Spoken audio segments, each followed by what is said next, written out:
Okay, this is to show you how to adjust your trim limit.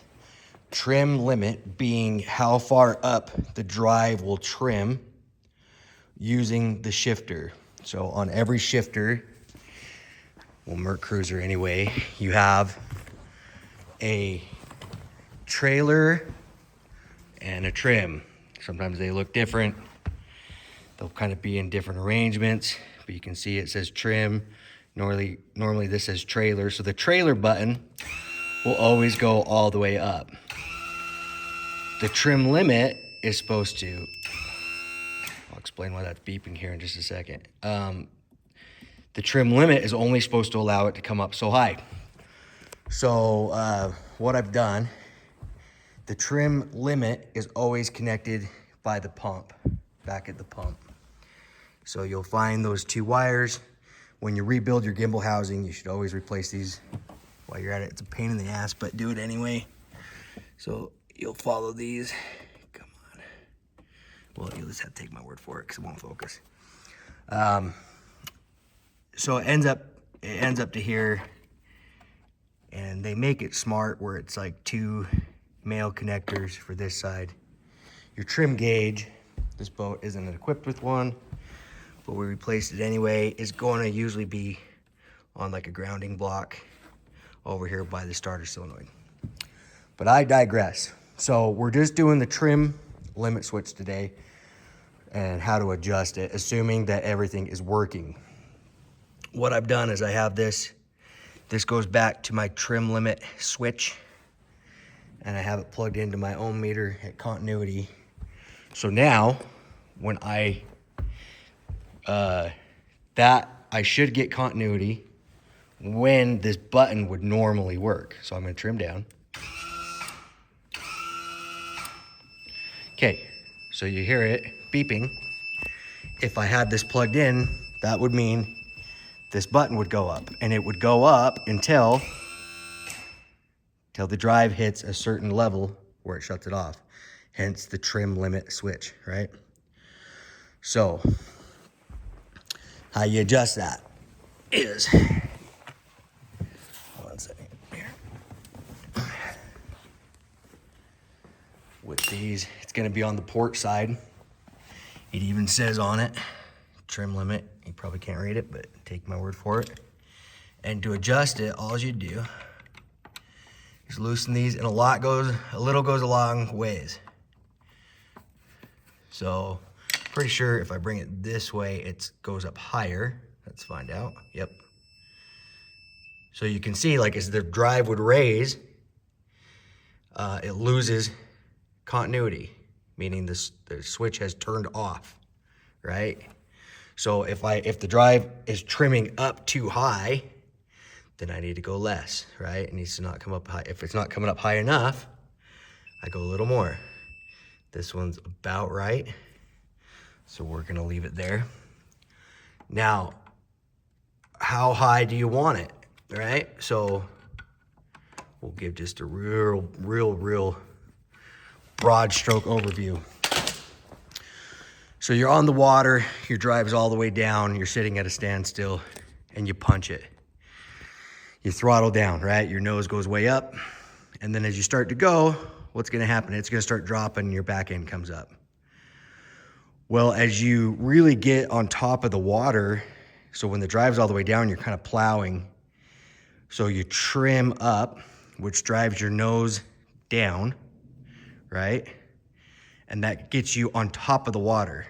So it just makes it really efficient, right? The more up, but if it's real choppy, you know, if it's real choppy, then you're not gonna be doing a lot of trimming most of the time. We're talking kind of up on step when it's glassy.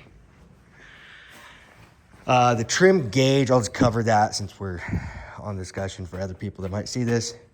The trim gauge is on this other side, and it's not a switch. It actually works as a potentiometer. So it's on resistance. That's what drives the needle of the gauge. But you'd adjust it the same way. A little goes a long ways. And I think that's it. On this particular boat, I did have to, along with replacing the switches, I did have to open up this. It's really common with this style for the wires to be broke on the inside. If for some reason this boat stopped trimming or the trailer button stopped working, first culprit I would check is there's 2 solenoids back here. So I would keep a spare one on the boat. That's a good idea. But the next one is inside there. Just one more little trick since we're on the topic. Let's say you're on the water, you're done with your day, you go to raise your drive to trailer your boat, and you got nothing. Nothing's happening. What I suggest is, I don't know where mine's at. I mean, you could just use a piece of wire, but you can just jump. You can jump the solenoid to get you off the lake. And this one's gonna be a real bitch to show you. I don't know where my flashlight went, but I'll do the best I can. So there's,